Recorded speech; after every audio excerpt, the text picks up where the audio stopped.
Welcome to the U.S. latest news channel. Watch the video to the end to find out the current and breaking news about the Russian war in Ukraine. It is not known exactly what Russia has deployed to the Ukrainian border, but it is estimated that there are over 100,000 of them. Before Moscow, a number of its military forces were sent to Belarus for the joint Ukrainian-Belarusian exercises that began on February 10th.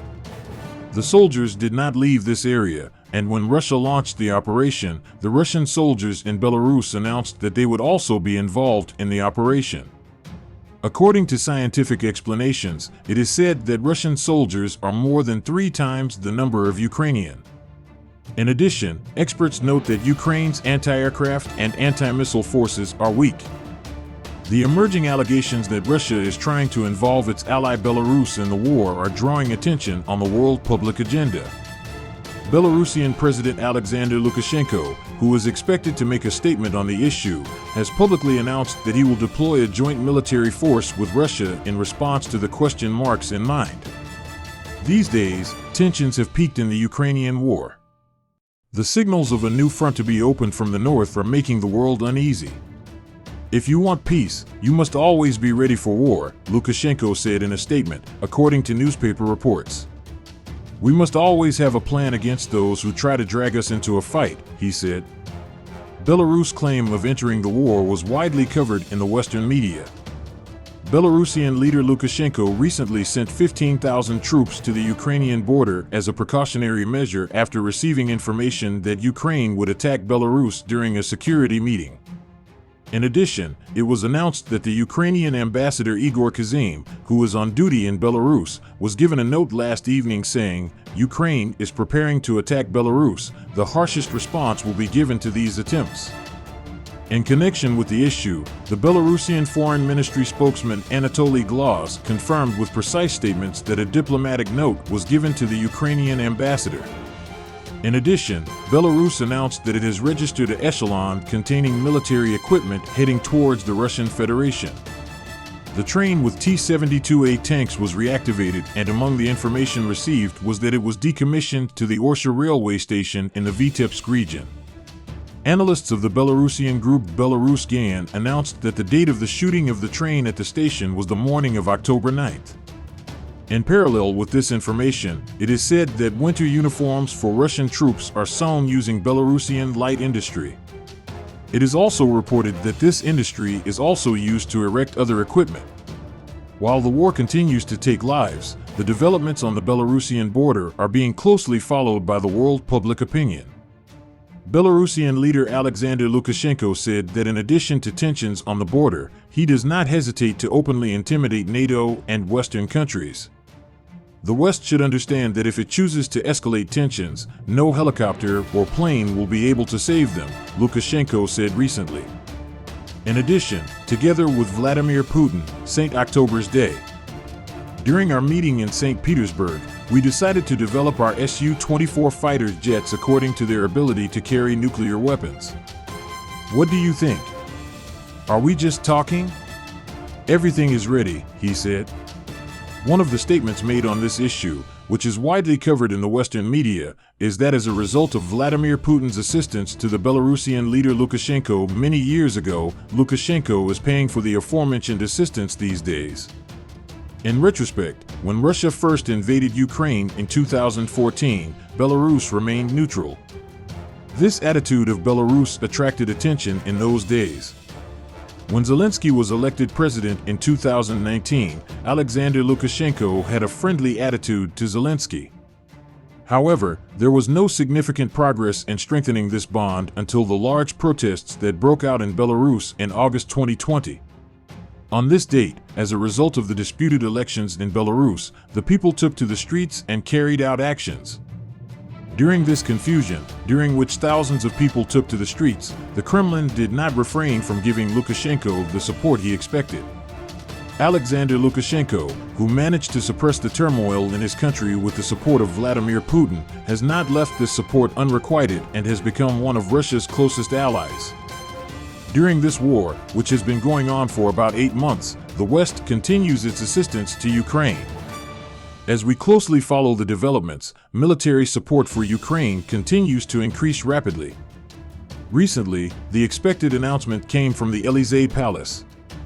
He announced that the necessary military assistance to Ukraine will be increased against the ongoing intensive shelling of Russia against Ukraine. In the relevant section of a message published on the website of the Élysée Palace, there are explanations that assistance will be provided. In October, after the intensive attacks against the territory of Ukraine, French President Emmanuel Macron and Volodymyr Zelensky held a meeting. Among the information obtained, President Emmanuel Macron reiterated his commitment to increase military assistance, continuing his statements with the following words: "I am deeply concerned that the strikes will result in civilian casualties," he said. In particular, he announced that Kyiv will respond to the needs of military equipment. He also announced that since the beginning of the war, they have supported the Kyiv administration both from the air and from the ground. He also announced the delivery of the necessary ammunition and anti-tanks.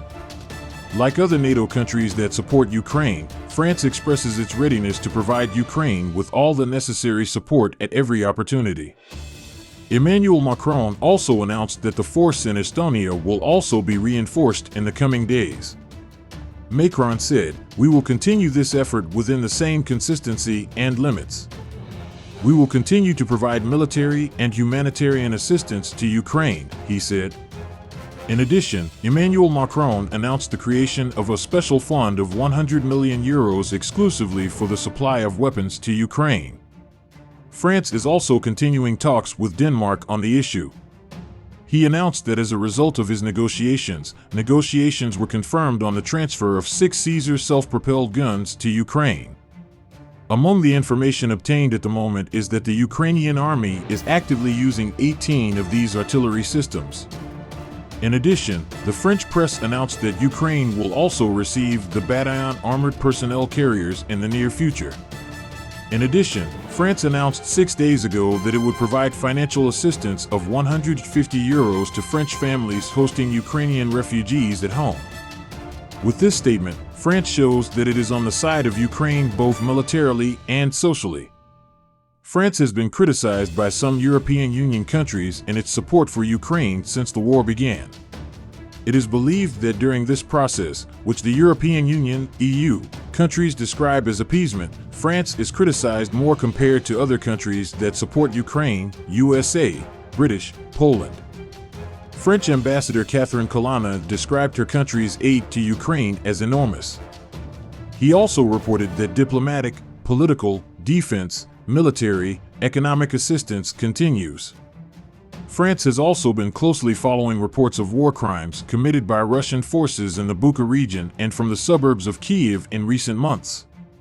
He was also quite quick to send his experts to document these practices.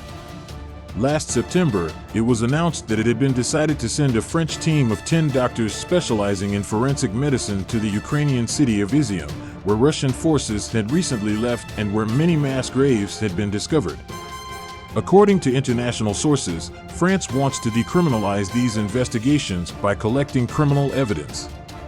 It also shows that it aims to collect sufficient documents that can form evidence for the prosecution and punishment of those responsible for war crimes and crimes against the world committed in the future in order to support efforts to combat impunity.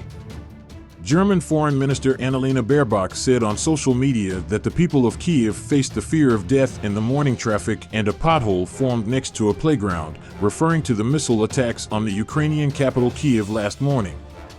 Baerbock made it clear that he found it despicable and in no way acceptable for Russian leader Vladimir Putin to fire missiles at major cities and especially civilians.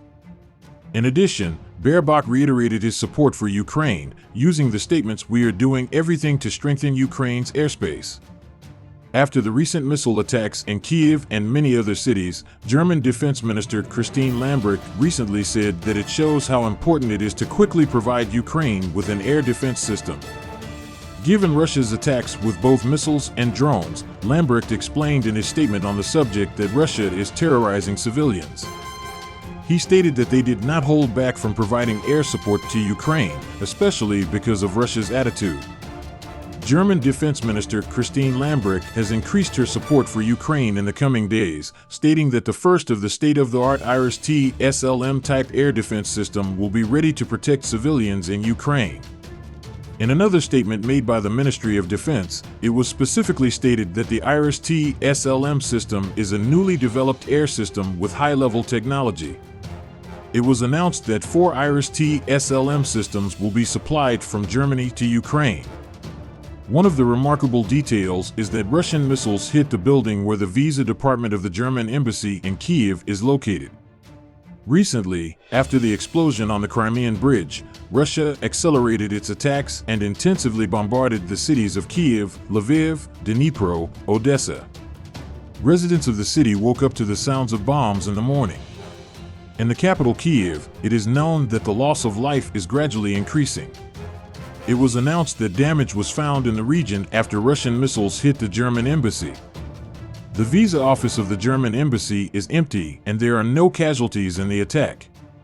In the missile attacks that started in the morning, 75 missiles were launched at some points in the center of Kiev. It was announced that 45 of them were neutralized by Ukraine.